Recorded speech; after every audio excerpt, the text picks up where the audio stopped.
Israel said they would not pause their military operations unless they were getting hostages out in return. And so that's what's actually played out so far. But we still haven't seen any sort of agreement about the military-aged male hostages. And so that's something that the two sides will have to work towards once all of the women and children have been released, but we're not quite there yet. Welcome to Reporter's Notebook, where we talk to the Washington Examiner's top journalists about the stories breaking on their beats. I'm Jim Antle, and I'm joined today by defense reporter Mike Brest. Mike, so much is changing and things move very quickly, but as we're filming this right now, what is the status of the fighting in Gaza? So right now we're on day 7 of the truce between Israel and Hamas.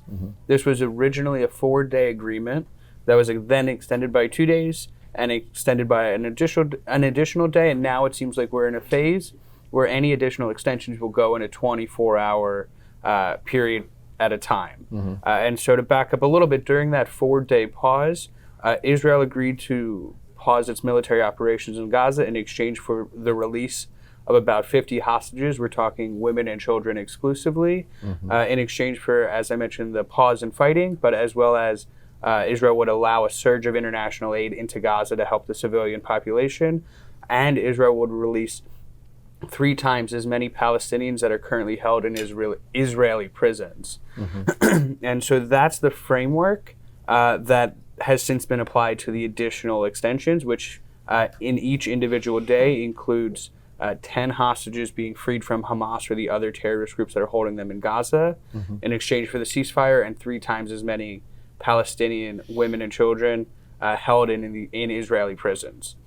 Now, this is a very fragile deal that is, continuing to be pursued both by the U.S., by the Qatari government, which are operating as mediators, including as well as the Egyptian government. And both sides have expressed a willingness to continue with the ceasefire, but at the same time have also not backed down from the possibility that the ceasefire will end and fighting would start again.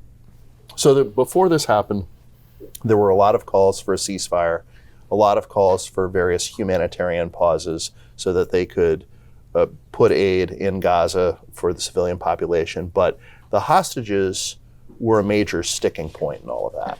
That's exactly right. So to back up a little bit, on October 7th, which is what started this whole war, was the attack that Hamas carried out in southern Israel. They took about 240 people hostage. Now, we don't know a specific number, and that number could still change. There are still people unaccounted for. There have been some hostages who we found out have died while in Gaza. So there's a lot of unknown that goes into their well-being. And we should also mention that the Red Cross, which under international law should have access to the hostages, have not yet seen them, even though they've been held for about 6 weeks now. So the status of the individual hostages themselves remains a big question mark. But you're right that Israel said they would not pause their military operations unless they were getting hostages out in return. And so that's what's actually played out so far. But we still haven't seen any sort of agreement about the military-aged male hostages. And so that's something that the two sides will have to work towards once all of the women and children have been released, but we're not quite there yet. And some of the hostages are Americans, no?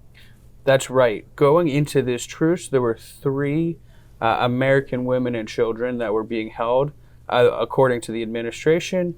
2 of them, 1 child and 1 adult Israeli-American woman, have been released, which leaves 1 American woman left. And there are less than 10, about 7 to 8 American men that are believed to still be held in Gaza. But again, we don't know necessarily their well-being or if they're still alive, their condition. So a lot of this is unknown. So given the fragility of the ceasefire, as you mentioned, fighting really could resume at any time. And before the ceasefire was started, the further removed we get from the events of October 7th, there's been more and more scrutiny of what is happening to the civilian population in Gaza. That's exactly right. Israel, in the beginning of its military response, first conducted thousands of airstrikes and dropped thousands of bombs on Gaza.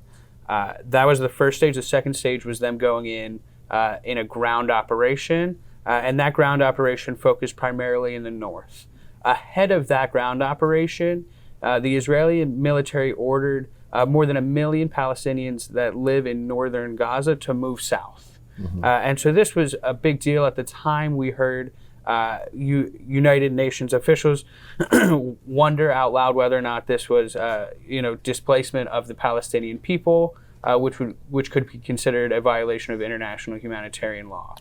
Now that there are essentially the entire Palestinian population in the southern part, there are concerns from international leaders, including from the United States, that the next phase of Israel's war could be conducted in the south, which is now more densely populated than it was, and Israel's not allowing those people to move back north, potentially out of the way. And so there really is some consternation. We've heard it from Secretary Blinken even today during his trip to Israel, publicly saying that they are concerned that Israel can't carry out their military operation in southern Gaza the way they did the north because of the drastic and devastating effects we saw it have the first time around. Thank you, Mike. You can read Mike and the rest of our national security team's coverage at washingtonexaminer.com.